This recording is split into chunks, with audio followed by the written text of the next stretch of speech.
here or whatever, so I can always let more people in. I'm going to turn on the screen sharing. Okay, and I am recording, I think thanks to Leah. Can you see that? How are we supposed to move, dress, and gesture? Okay, so the way I'm going to divide this up is talking about the types of rituals that we have, and some of this I think will be very familiar, but it's maybe a different way to think about it. So that a lot of the rituals that we do fall into one of these two types.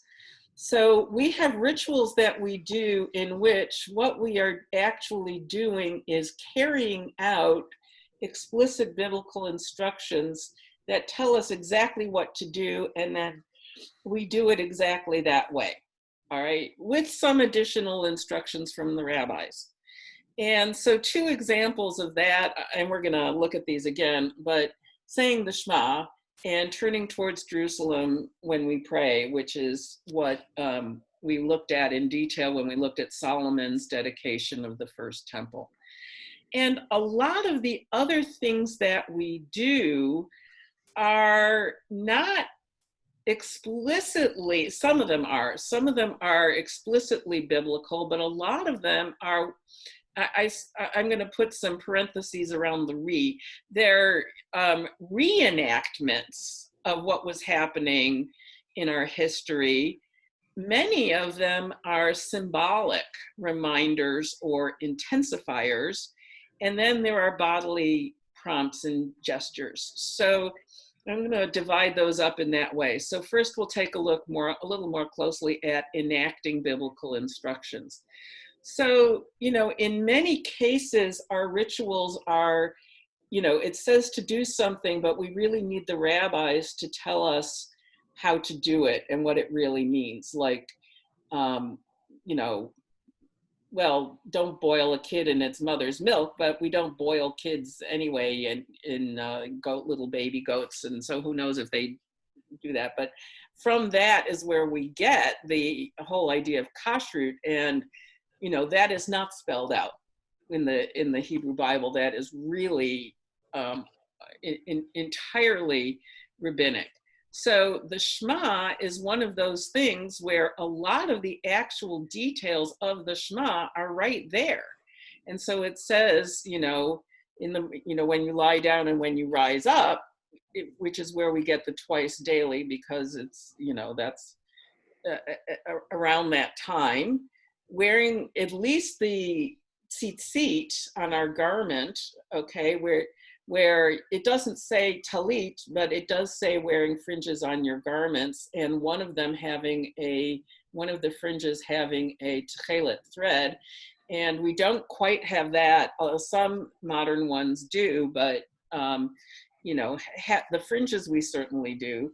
Wearing tefillin, having it be a box with leather straps and how you bind it, all of that is rabbinic. But wearing something for frontlets between your eyes and on your arm, those things are in the Shema. And posting the mezuzah on the doorposts of your house and on your gates is explicitly there.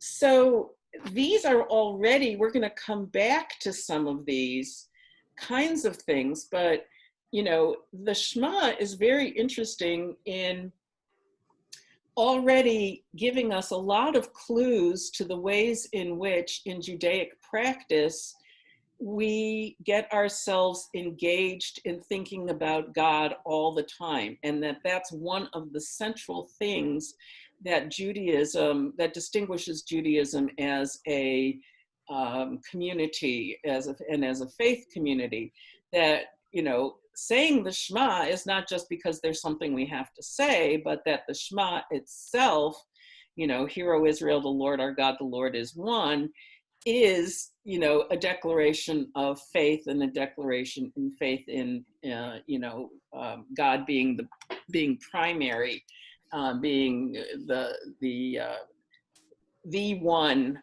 God or the most powerful God, and having God's name, the Yud He Vav He Tetragrammaton, in that is a declaration of faith. So saying it twice a day, but it's not just saying it, it's also meditating on it and thinking about it and speaking of it to our children, teaching our children, which I don't have in this list. So all of those things about taking a passage, taking a bit of language and making it such a central practice with, posting the text of it in something that we put on every day, or something that we're going to see every time we come in and out of the house or on the gates, that we can, and even the talit, it says the reason why we're putting the fringes on the talit and the thread of blue is that when we look at it, we will remember to follow the commandments. Okay, so the rabbis are very conscious that people can easily get distracted, and that we might not, in the moment of, what do they call it? When there's a in flagrante or something, like when somebody kills somebody else out of a crime of passion or distraction or something like that, that our minds might not be on what we're doing. And this idea of mindfulness is already built in, and ways to get to this state of mindfulness, we're already getting clues of those, that we need visual clues and we need oral clues because we're saying these prayers out loud morning and evening, and we need the custom of doing it, and we need to talk about it, and we need to teach it. So all of these things come right with the instruction of enacting the biblical commandment to say the Shema. And the other thing that's interesting about the Shema is that the commandment to say it is internal to it, which is not, most of the things that we do, there's something else that tells us to do it. Go back and do this thing. Okay, we talked about turning towards Jerusalem in prayer. And just to remind you that Solomon's prayer at the dedication of the Second Temple, so turning towards it is not the same as being in Jerusalem. So it's very clear that even though Solomon wants you to be in Jerusalem saying these prayers, and given that, that's the main temple, the centralization of all of the bamot, all of the altars where people were doing sacrifices, did not happen right with Solomon. He did not centralize all of it. He did not say that Bethel and Shiloh and the other ones are now null and void, or that it would be wrong to pray there. But he's saying turn to Jerusalem in prayer, that wherever you are, you can do that and stretch out your hands, and God, they're praying at the dedication that God will answer. So there's not a real clear discussion of, if you're closer to Shiloh, should you be stretching out your hands to Shiloh or turning to, I don't know. But that's, that's one of the things that's left unstated. But the turning part, and whether he is standing or prostrating and holding the hands out towards the heaven, those are also things that we can look at what Solomon did in doing this and take him as a model. But also his words say, look towards it and turn towards it, and who the people are. So I just wanted to put here that there are lots of other things that all of the 613 or so mitzvot that are in the Hebrew Bible, according to Maimonides, they are all based on biblical foundation. So when the rabbis create them, they don't just say, do this and not give a reason. One of the main things that happens in the Talmud is this is how we should do this because it says X in the Torah.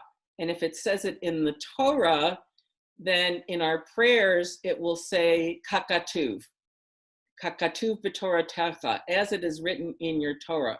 And so things that don't have proof, because that different kinds of instructions have different weights to the rabbis. So if it says kakatuv b'Torah, if it says as it is written in your Torah, then the proof text is from the 5 books of Moses, from the Torah.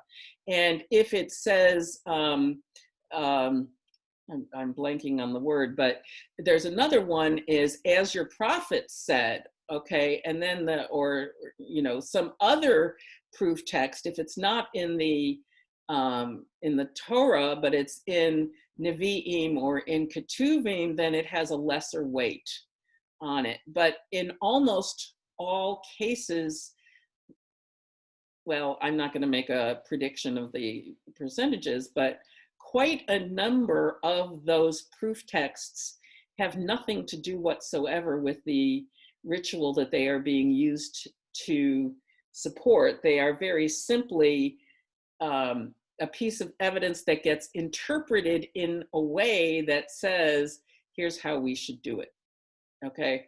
So they are not enacting, I put it here as something I wanted to say, but it's not explicitly enacting something that we're told to do in the Hebrew Bible.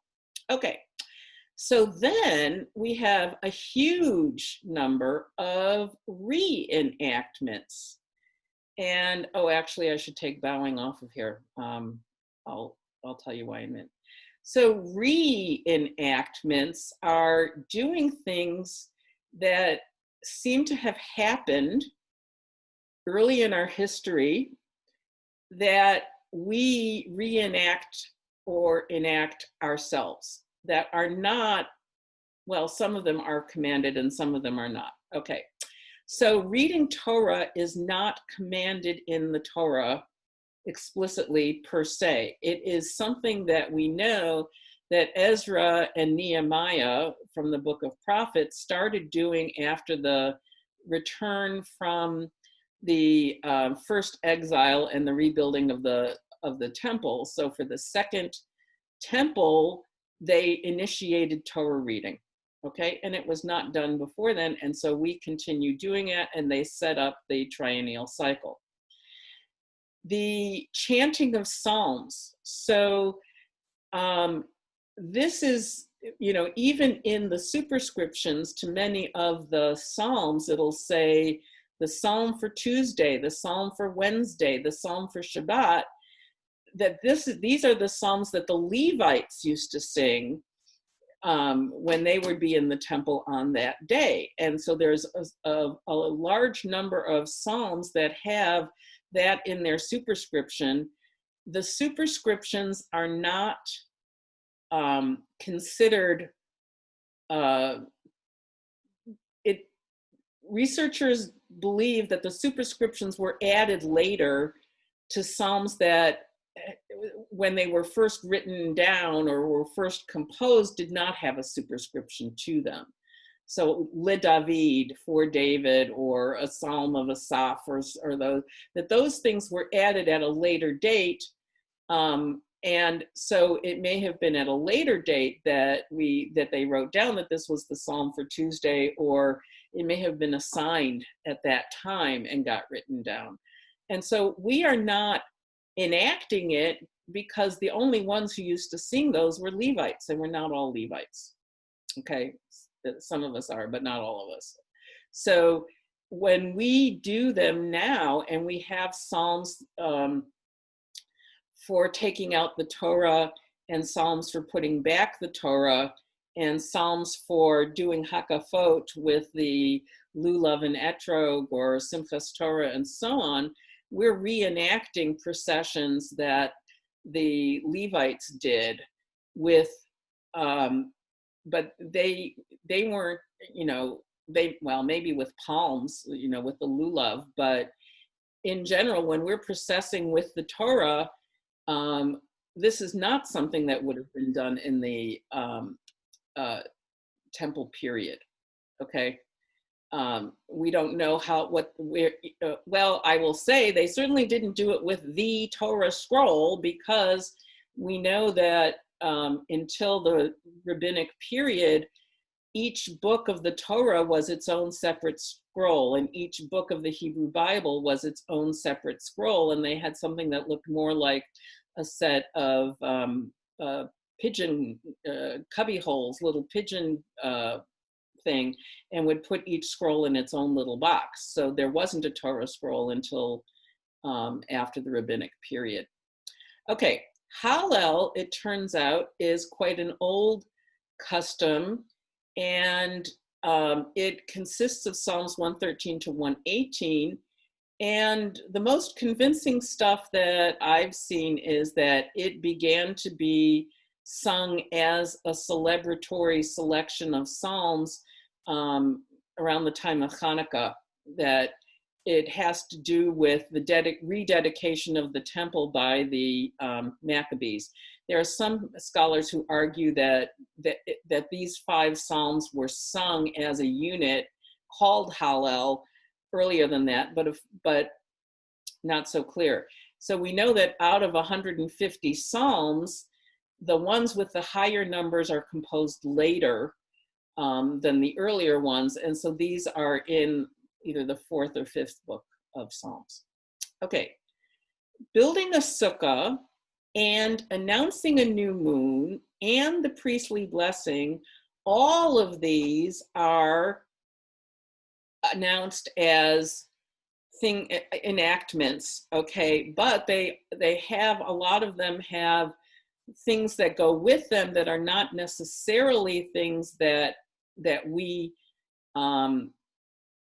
carry out, okay? So yes, building a sukkah for Sukkot it's commanded in the Torah, but having a lot of the details of the sukkah are interpretations from the rabbis. There's quite a lot of instructions on this. Maybe I should put this on this is the one where the re doesn't quite work. Announcing the new moon was clearly a commandment, and we know that they announced the new moons all the time, because so many things are dated in the Hebrew Bible by the new moon. So having a new moon as a special festival, we know is something that's been prescribed. How it was actually announced is not in the Hebrew Bible. Who got to announce it and how the word was spread. We have all kinds of customs that we think about, bonfires and things that were done to announce the new moon. And we know from, it was an extremely controversial thing of how to decide when it was the new moon and how to share that information. So, but certainly there were debates over that, and there was a custom to do it, okay? The priestly blessing, the blessing of the Kohanim, is also a commandment. So Moses commands Aaron to bless the people with these words, and that's what's in Numbers 6, verses 23 to 27. And we are not commanded to recite the attributes of God. So this is Adonai, Adonai El Rachum V'Chanun, but we are reenacting. It's not in there, okay? It's where this actually comes from is God telling these attributes to Moses, because Moses, after the golden calf, wants a sign of God's favor and wants to see God's face. And he says, no, you can't see my face, but I'll hide you in the cleft of the rock and put my hand over it, and I'll pass by. And as he's passing by, as God is passing by, God recites these attributes about, self-describing. And bowing, I have to take off here, because it turns out that bowing is not an original thing. Bowing was introduced by the rabbis, so this is incorrect. but prostrating was. Okay, so this just to show you that um, this is the reenactment of the priests giving the priestly blessing. Okay, now we don't, the gesture, and this is on a this is the gesture, the Spock type gesture, creating this thing that apparently is not biblical. That it's described in the Talmud. We don't know if there was a special gesture for the Kohanim, but it said, the rabbis debate how to say it. And so this whole ceremony called duchening, with the Kohanim lined up, and a lot of the things about washing their feet and covering their heads and saying the blessings, and even the piece that we talked about last time where they are actually, the rabbis prohibit the Kohanim from saying it in an uninterrupted way. So when the Shaliach Tzibur, when the prayer leader, when the Kohanim are doing it during a service, the prayer leader is required to give it to them phrase by phrase, because the rabbis do not want them reenacting something that is too close to the way the priests would have done it in the temple. Okay, and okay, so the postures that go along with these, there are 4 basic postures: prostrating yourself, standing, bowing, I'm going to mention shuckling, and sitting. Okay, and so when I was reading up on this the last couple of days, there are some people who believe that most prayer was said prostrating, which would be, and I'm going to give you a picture of it. Okay, this is the prostration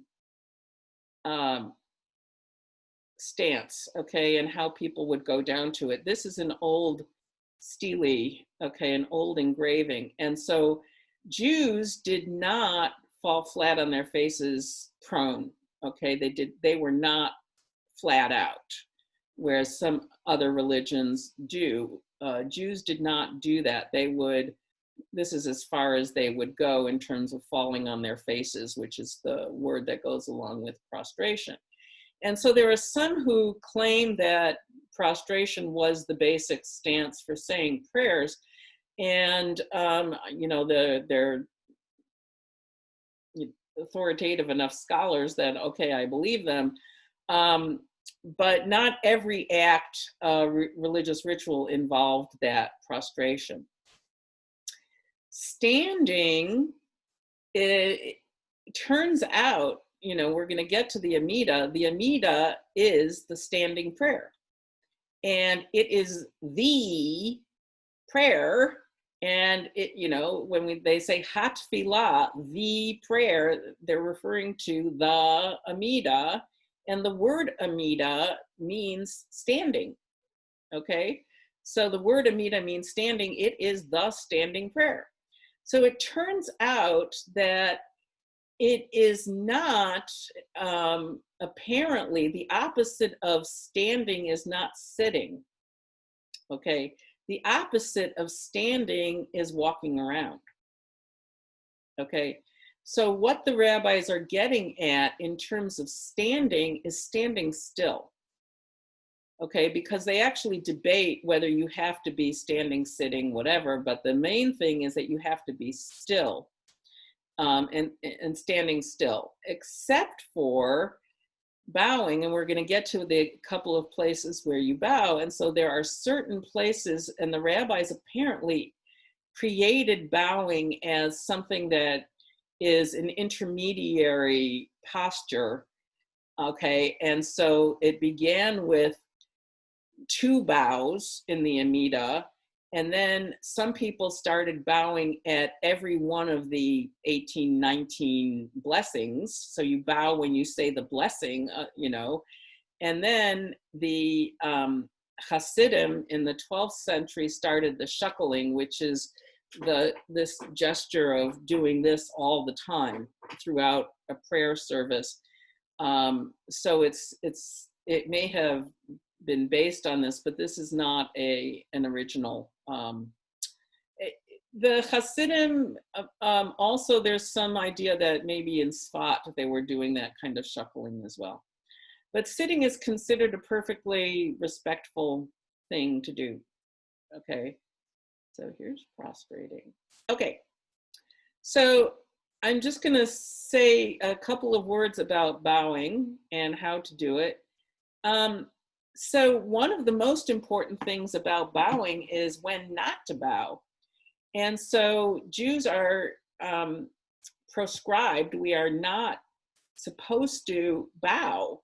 We are not supposed to bow to a monarch. We are not supposed to bow to other people. So, or, specifically not to idols, not to idols or other objects. And so there are all kinds of contingencies. So what if you're meeting the Queen of England? What do you do? And Jews don't bow. Okay. One of the interesting stories is that if you have been to Israel and if you have been to Hebron at a time when Hebron was possible to visit, and when I was there in college, we did go to Hebron, is that there is a church building right on the site of the cave of Machpelah, which Abraham bought as the grave site for himself and Sarah and others, okay? And the doorway to this, if you want to go into the church, the doorway is built in such a way that you have to bend your head to go in. And so there are prohibitions against that. So there are also customs not even to go into a church. So there are people who won't go in because they won't bow their heads in order to go into a church. Okay, now when there are required bows, bowing during the Baruch Hu, the call to worship, bowing during the Amida, there's 4 different times to do it. There's, we'll go through those later. During the Aleinu, okay, and now they're optional bowing, okay? Other ones are really optional. So when we bow during the Aleinu, I'm gonna put that under the heading of doing a physical action that matches the words. So we bow when it says, Anachnu korimu mishtachavim, when we, well, there's a little bit of debate on how those 2 words are to be translated, but it basically is we're bowing, we are prostrating during the Aleinu. During the Amida, as I said, it's during the blessings, and during the Baruch Hu, it's because it's the beginning, it's the call to worship. Okay, and I do actually have was a GIF, but it doesn't work in the, but I found this cool GIF online where you can show you how you bend your knees and bow, and the nature of the bow, whether you bend your knees or don't bend your knees, whether you swing side to side and so on, basically those are all different variations, and there's not just one correct way to do it. All of this is kind of interpretation. So at this point, what I want to do is open this up, and I'm going to stop sharing at this point and say, let's take 5 minutes or so and think about, why are we doing these reenactments? So, if we go back and say, let's think about what is the effect of these kinds of enactments and reenactments, of doing these things that are specifically commanded to us to do, things that we are doing because we are making like the Kohanim, okay? even in the blessing of the Kohanim, I'm sure that every synagogue has its own standards for whether you're allowed to act like a Kohen. It certainly is the case that these days, most Jews, most Kohanim aren't going to necessarily fit the highest standards for whether you are allowed to act in the role of a Kohen. Certainly a Bat Kohen would not have been allowed to do this. Kohanim are not supposed to ever marry a divorcee or marry somebody who is not a Kohen. So whether the standards would be such, I mean, in our synagogue, I don't think that, any of that matters. I don't know if the rabbi has ever gone up to somebody and said, you really shouldn't do that. I have no idea. But so we're not totally reenacting it. And even if we are saying that, yeah, that's what the priests did when they were saying that blessing, even the act in which they say it, the rabbis intervene so that they can't say it all they can't say it straight through. They are being forced to say it in an interrupted fashion, so it isn't a pure reenactment. It's not a pure thing. So at this point, I want to open the question and say, what does it do for us? How does it, what psychological, physical, theological value does it have to do these reenactments? So I want to just open it, take 5 minutes or so and say, what would you add to that list, and say, the fact that we are reenacting has a positive value for our sense of engagement or our sense of identification or something. What would you say? You can just unmute yourself or wave your hand, whatever you want to do. I would say that it's a particularly fascinating question, because most of the people who do those things have no idea of what the motion is representing. So what does it mean? Yeah. Does it mean anything to 90% of the people that do them? Yeah. Yeah. Okay. Pixie. I think, when Thomas Mann or whoever said learning by doing, I think when you're participating in something rather than just sitting there as an observer, if you're sitting there and participating and singing and so forth, you're getting something out of it, even if you don't know the origin of why you're doing it and so forth.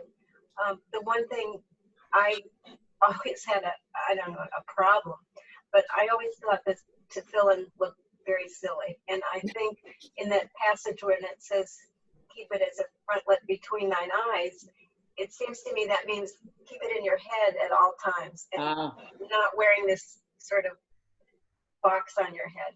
But that's just me. Okay, so yeah, Bobby. I'm sorry, I keep on having to rename myself.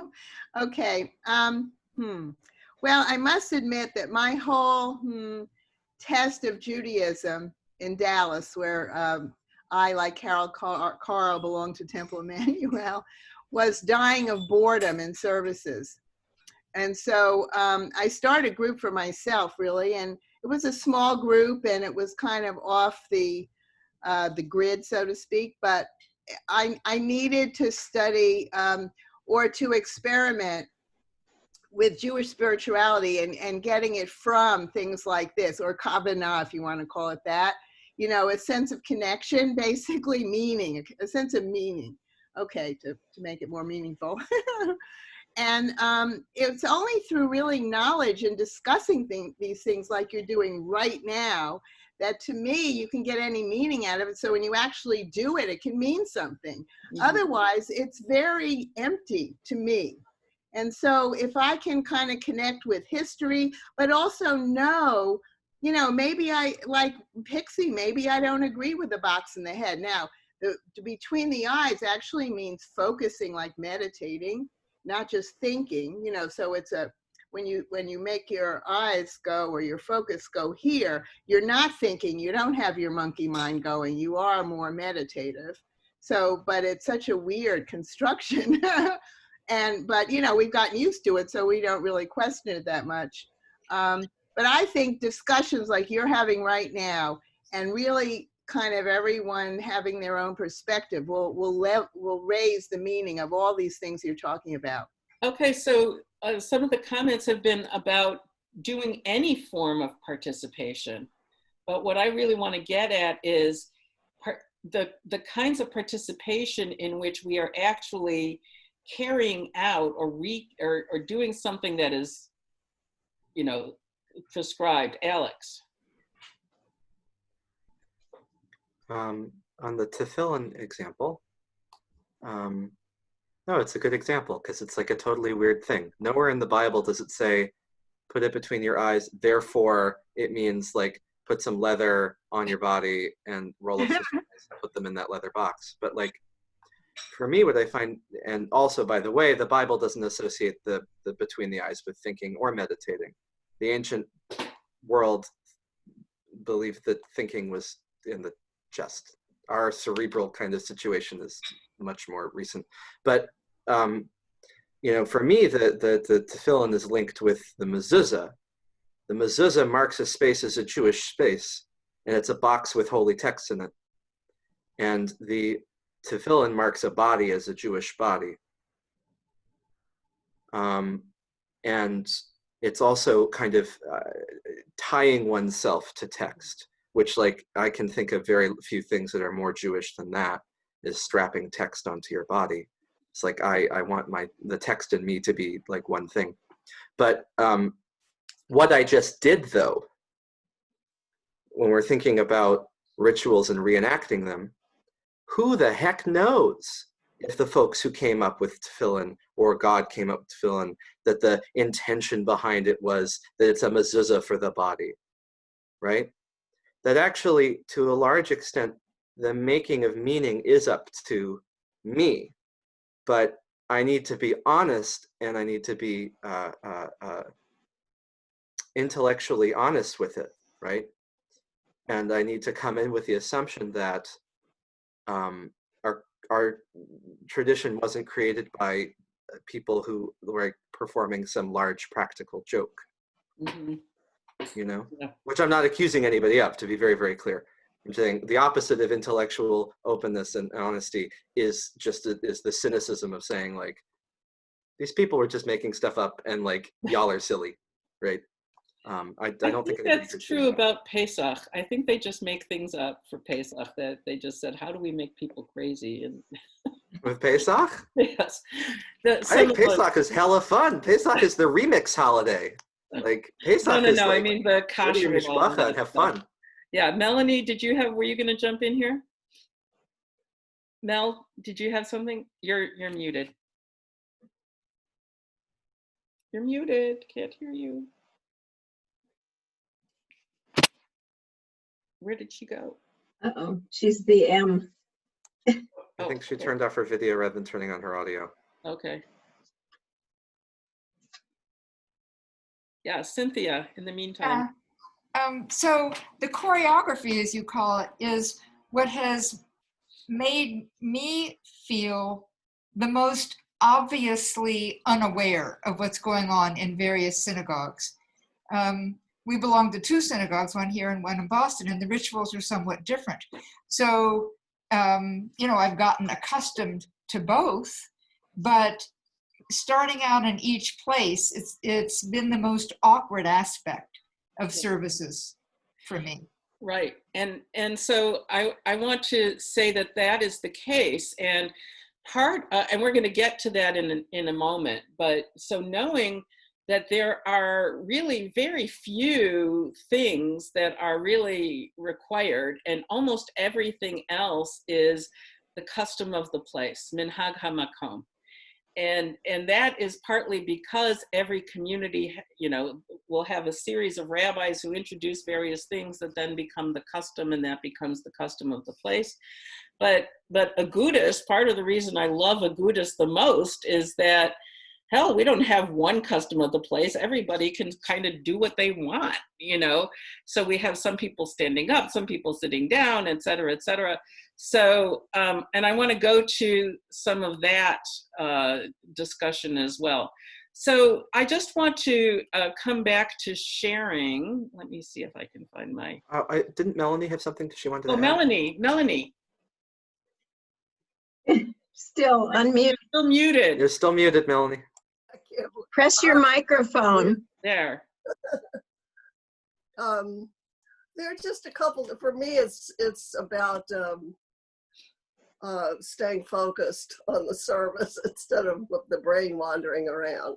Yeah. And some of the things that I've thought about, though, relating to it, I try. It's hard for me sometimes, like on the Barku. Apparently, you bend your knee, bow forward, and then come up on Adonai.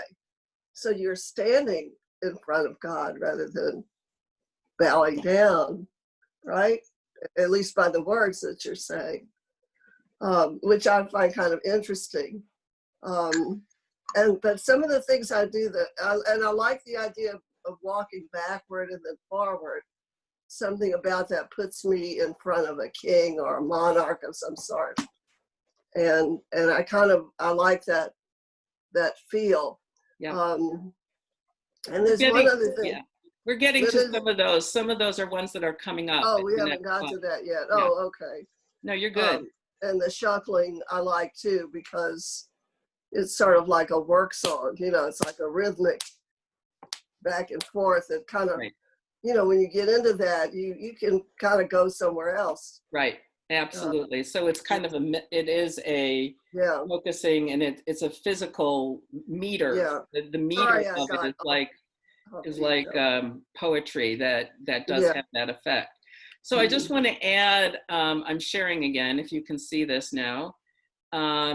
So it's not only fulfilling the commandment to say, okay, we are fulfilling the commandment, but it's also taking on the covenant in this, you know, going back to the notion where you know, in the discussion of the giving of the 10 commandments, and again, this is in Deuteronomy, that we should feel that we ourselves are standing at the foot of Mount Sinai, so that it's not just the ones who were there that are saying, you know, we will do and we will hear, but that we ourselves are taking on those commandments, then we have to also fulfill them. Okay, so then we're turning to the second category of things that are more symbolic, and they are, I think that their main effect is supposed to be to remind us of things or to emphasize or intensify them.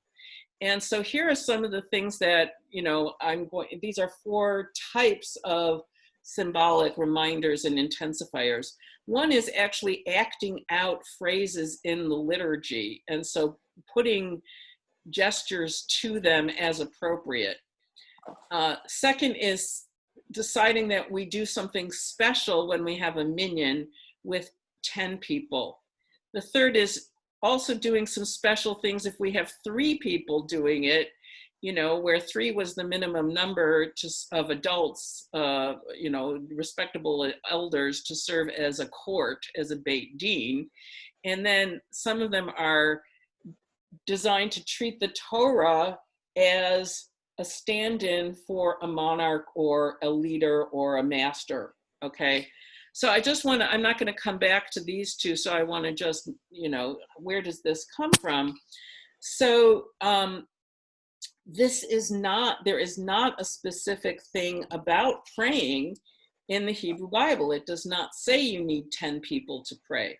But when the rabbis determined or said that there had to be 10 people to for it to count as a minyan, and we don't know, by the way, we don't know whether in the weekly Torah reading, we do know that it was set on Mondays and Thursdays because those were market days and there were going to be more people around, but we don't know whether they would only read the Torah if there were 10.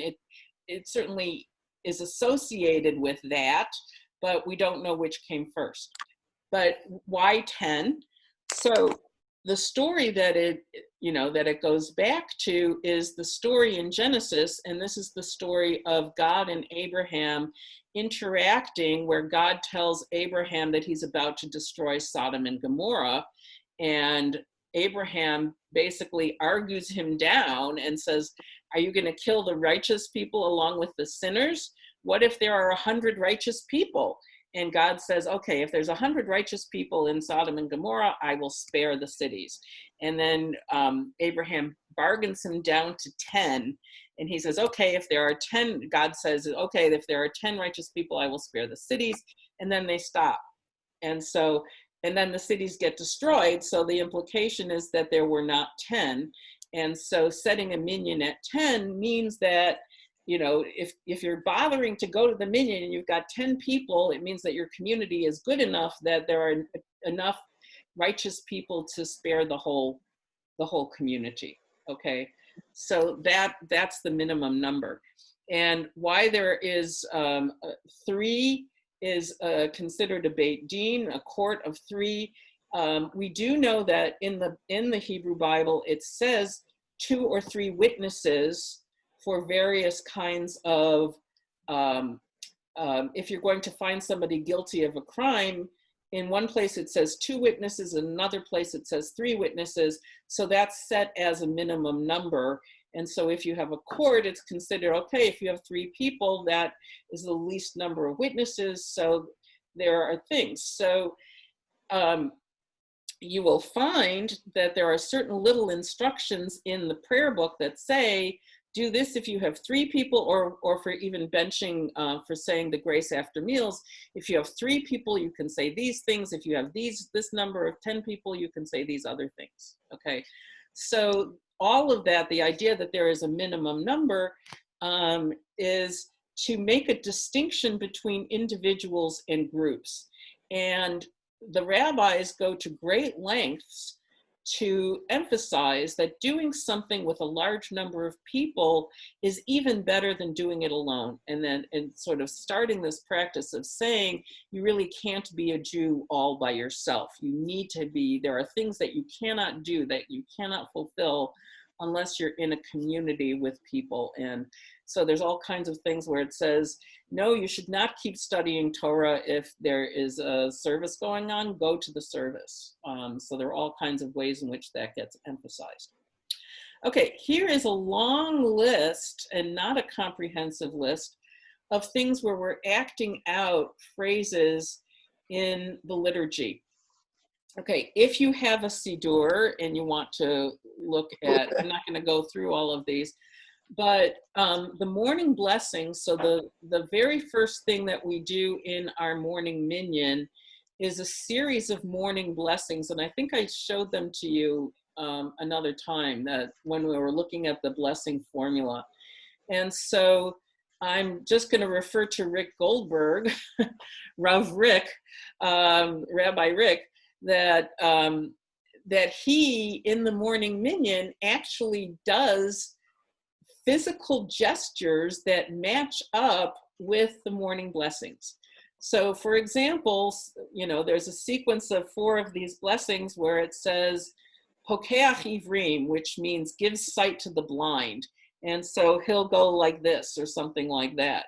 And the next one is dressing the naked, giving garments to the naked, and he will rewrap his talit around him. That when we're saying the blessing of dressing, giving garments to the naked. And one of them is straightening up the ones who are, bowed down with oppression or some kind of illness or something like that, and you can stand up. There's another one that says we're blessing God who plans the steps of the adult, and he will put one foot in front of another. Okay, so those are things that we can physically choose, some of these that where we're hearing something and we want to act it out. That's different from, for me, that's different from enacting something that has a historical connection because we're told to do that. Okay, the same thing for gathering the fringes of the talit for the Shema. So the idea of gathering the fringes, all of this is interpretive stuff. So where does it come from? It says, when in the final paragraph of the Shema, it has several mentions of the word tzitzit for fringe. Okay, the long fringes that have the blue thread. And so there were certain sects, Jewish sects, particularly at the Second Temple period, of Pharisees and Sadducees, and so whichever one it was, maybe the Pharisees, are ones where they would not only do it, but they would do it in a way where it was obvious to everybody that they were doing it. And so they would do it in a, they would jump up and down to show you that they were fulfilling this mitzvah.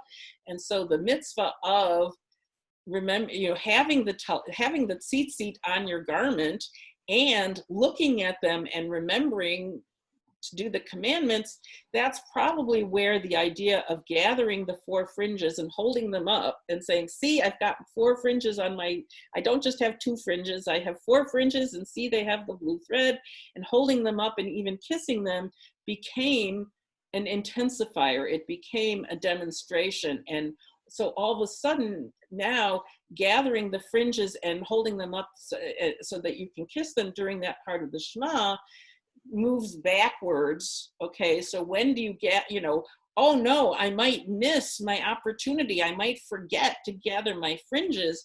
And so there became a custom of, okay, when is it too early to gather the fringes, when is it too late to gather the fringes? And so there's actually in the blessing, in the text that goes with the blessing before the Shema in the morning, there is a phrase that says, gather the exiles, or gather your dispersed people from the four corners of the earth. Okay, and so that phrase got taken as the moment when you gather the fringes, because there's four fringes like the four corners of the earth. And so these take on more interpretations, because now we're saying, oh, well, I am gathering, my talus is like my new cocoon. It is my little world, and I am gathering my talit around me as if I was gathering from the four corners of the earth. Okay, so once these things start, they take on more and more and more interpretations. And then there are people who say, well, I don't know the Hebrew phrase for from the four corners of the earth, so that's not going to be a good signal to me. And so there are people who, as soon as that prayer, the Ahava Rabbah, starts, they gather their fringes right then and there so that they won't miss it. Okay, so this is sort of like my mom of blessed memory, who was always anxious about anything where she might be late. And so she would pack her suitcase days in advance so that she would be ready for a trip. There was no question that no matter what, we had to be at the airport 2 hours ahead of whatever trip it was. And she would be worried about being late for the 2 hours. And so we would have to leave 3 hours in advance. So this is the kind of thing that happens in exactly these same kinds of things, where a ritual begins to take on more and more. And so if it was the Pharisees, I think it probably was the Pharisees who were putting more and more and more, there's even an expression for it, putting a fence around the Torah. And the fences, the circles of fences around the Torah can get to be so numerous that you can't even get anywhere near the Torah. And there are people who get critical of it, but then there are people who say, oh, well, but we need this extra hedge. Okay, so Okay, so acting out the phrase, so I mentioned before that the moment when we bow and prostrate ourselves during the Aleinu is exactly the moment when we are saying the words, we will or are bowing and prostrating ourselves before you. Okay, and so that's like the prototypical one. Okay, so here's another one is, when do we stand up for the Torah service? I have a call, but I'm just going to ignore it. Okay. All right. So this is one of the places where CAA, we have multiple customs for it. So there are people who stand up as soon as the rabbi says, now we're starting the Torah service. And they stand up, and some people even go to the front and stand up. Okay. There are people, because what is the earliest possible time and what is the last possible time? Well, the last possible time is when the ark is being opened, because the whole purpose is to be standing in front of the open ark, because that is the gesture of respect. But in case you're not paying attention, there are all these customs that have come up of when should you stand up, okay? And well, so there are people who stand up at this point, there are people who stand up at this point, okay? So there's a custom where in the prayer of the Torah service, before people have gone up to the ark, there's this piece of Torah that's in the prayer book that says, Kuma Adonai ve'afutsu oivecha. Rise up, God, and scatter your enemies. So that, because when it says rise up, stand up, God, okay, that's when people rise. Okay, so if you knew that, great. If you don't know that, great. Okay, as long as you're standing when the ark is open, there's not a right time. But if it were the case that we were one of those more formal shuls where everybody is required to stand up at a certain time because otherwise the rabbi will get pissed off, then you have to stand up. And even if it was the rabbi 3 rabbis ago, then that's going to last in your congregation. Okay, so when I do this course, when I did it for the for people who are just Jews by choice or becoming Jews by choice or weren't raised in a conservative shul, and I sort of did a version of this. The whole idea here is that you should not feel as if you're doing it wrong, because there's many right ways to do it. And if you get the basic idea that you should be standing when the ark is open in a conservative shul, whatever you choose to do is fine. You can pick whichever word you want to stand on. Okay, so then there are things that are more like this. Okay, so people ask about these gestures. So the gesture that I'm referring to here is when the Torah is being raised, there are people who do this little pinky thing. I don't do a little pinky thing, but there are people who do the little pinky thing. Okay, when the Torah is in front of them. Why do they do it? All right, well, it's optional. It is not required. There is no commandment to raise your pinky when you're looking at the Torah. It is. There are people who connect it with a yud. So if your pinky, and I'm not that good at my fingers, I can do this. But there are other ones that I can't. I cannot do the voice. I have to help myself get the Boy Scout salute thing. So, if you're not that good at your pinky, it might be a problem. But so there are people who say, okay, you're creating a yud. A yud is the first letter of the tetragrammaton of God's name, Yud Hey Vav Hey. Why it makes sense to have a yud while you're looking at I don't know, but it's become a custom.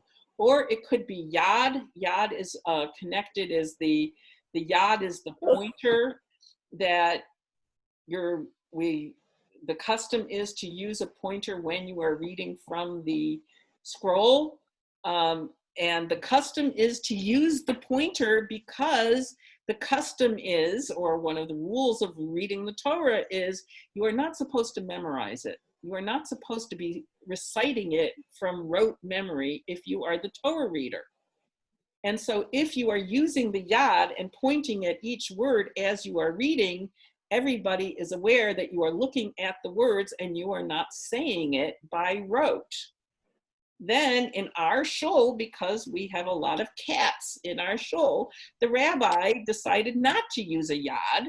He just looks at it and sometimes points in the direction of it. And so then there are certain other people who revere the rabbi, and so they stop using the pointer too. So these things happen, and who knows if it became you know, uniform enough, then oh well, you're not supposed to use it. You're not supposed to use a yad, and then who knows? You know, that story will get, you know, passed down. All right. So the part of the upshot of this is that every community, in every community, the act of taking part in a service is incumbent on every individual in the service, okay? And this is where some of the distinction between Reform and Conservative comes into play, that the Reform service began to seem like it was mirroring the behavior of an officiant, as in the Catholic Church or as in certain Protestant denominations, where there is somebody who has received a calling, the minister, okay? It is not just a member of the community, not just a member of the public who is leading prayers, but it is somebody who has some kind of special calling to do it, and that person is carrying out the ritual on behalf of the people in the congregation, okay? That idea of doing it on behalf of the people instead of the people doing it themselves is not a real true Jewish concept. It's very much the case that the obligation to pray every day is incumbent on every Jewish adult, okay?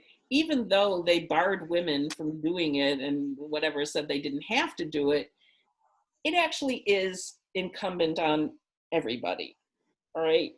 And the rabbis go to great lengths to say that the shaliach tzibur, which literally means the emissary of the public, okay, that is the prayer leader.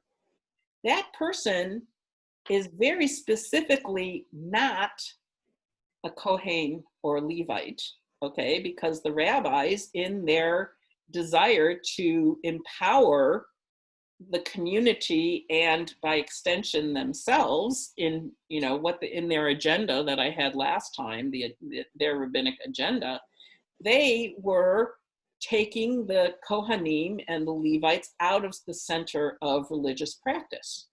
And they were making things incumbent on individuals, okay, and on the community. And the community was such that everybody should be skillful enough that he or she should be able to lead the community in prayer, okay? And this might have been also dating back to the way the Torah was read during the temple period. We know that there was a triennial cycle.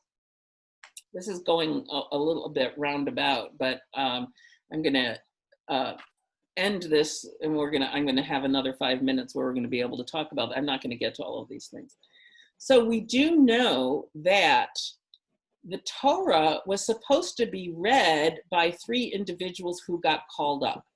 So the person who was reading the Torah was supposed to be the person who had the aliyah, okay? And we know that because the Torah used to be a scroll. It used to be 5 different scrolls for the 5 books. And the person who was doing it would lift it up and hold it up and read from it and then put it down. All right. And could read from it. All right. So maybe if it was put down and read from with a yad, I don't know how far back that goes, but we know that that was supposed to be the person. And that was part of the rest of the rabbinic agenda, which was to make literacy and make scripture the center of practice. That this textual stuff, like the Shema, the text, becomes the center of religious practice, and it's incumbent on everybody to say it morning and evening and to meditate on it and to teach it to the kids and so on, okay? And so it was not supposed to be something that was being done on behalf, okay? So if it turns out that a person who was going to be called up to read the Torah because that's an honor couldn't read it, was not literate in Hebrew, there began to be this intermediary who could read the Torah, okay? But the person who has the aliyah says the blessing and gets the credit for doing it, okay? And so that gets, that custom of anybody being ready to lead the service, anybody being eligible to be the shaliach tzibur, transfers into anybody has the, anybody who can lead the service should be, feel that they may, that they are allowed to read the service. And it's not a rabbi in particular who does it.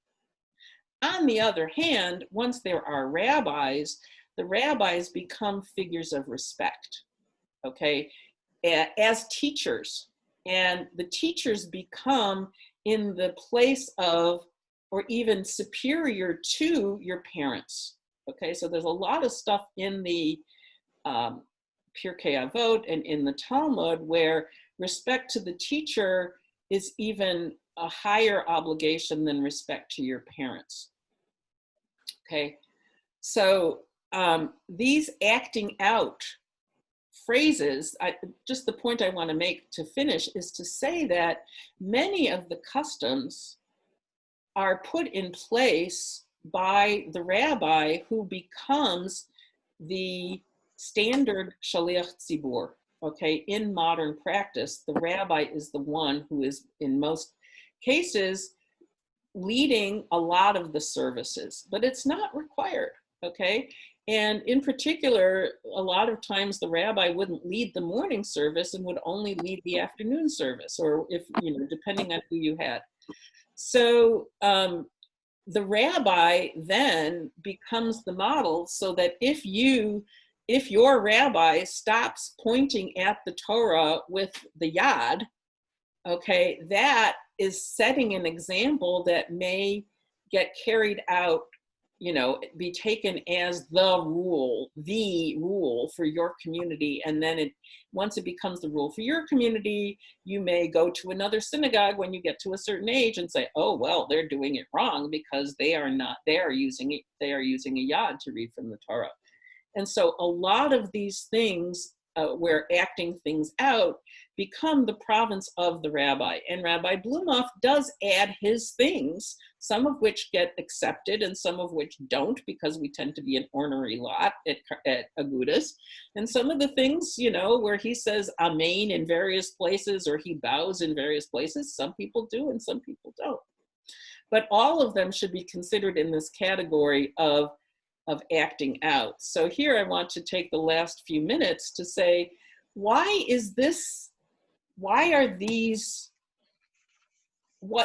do these add, okay, to act out phrases? And so to going back to the Rick Goldberg, putting one foot in front of another, or, moving his talis, and it says we're praising God for giving garments to the naked things. So clearly it shows that you're recognizing, it shows, and you are yourself saying, oh yes, I recognize this phrase. And it certainly adds some mental and physical focus.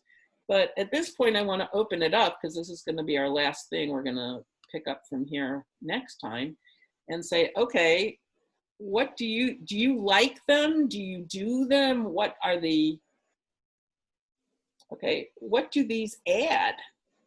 These things where what we're doing is adding gestures and choreography and things to passages. Which ones do you do? Which ones don't you do? Yeah, Bobby.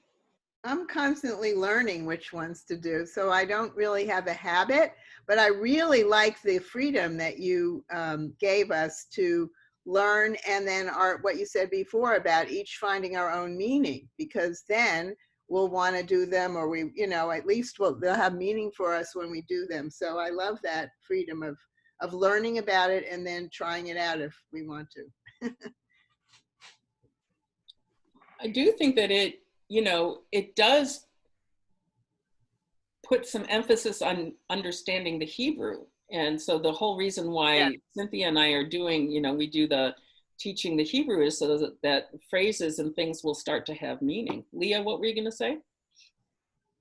Leah? There's several things. Can you hear me okay? There are several things. One is, of course, my first thought was, well, it keeps you awake. Yeah.